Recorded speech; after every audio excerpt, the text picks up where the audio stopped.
පුංචි ඔයාලා ආසද ලස්සනම ලස්සන කතාවක් බලන්න. එහෙනම් ඉතින් හොඳට අහගෙන බලාගෙන ඉන්නකෝ මොකද්ද මේකේ වෙන්නේ කියලා. මේ කතන්දරේ නම් තමයි පුතේ මාළු දඩය. බලමුකෝ මොකද වෙන්නේ කියලා. ඔන්න පුතේ එක්තරා ගම්මානයක කොක්කු රංචුවක් හිටියා. ඒ කොක්කු රංචුව කෑම හොයාගන්නේ ගමේ තිබුණු වැවෙන්. බලන්නකෝ එයාලා කෑම හොයන හැටි. මේකයක් ඇවිල්ලා වැව එන්නම හිඳුණා. මේ අයිට කෑම නැති වුණා. කොක්කු රංචුව මේ පිළිබඳව නිතරම කතා වුණා.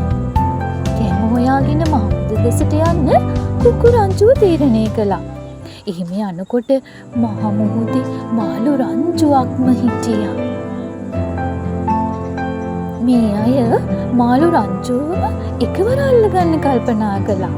ඒ අනුව ගම්මානයට ගිහිල්ලා ඉබි අතුරු ගෙනල්ලා මාළු ඔක්කොම අල්ලලා ඉබි අතුරු දැම්මා.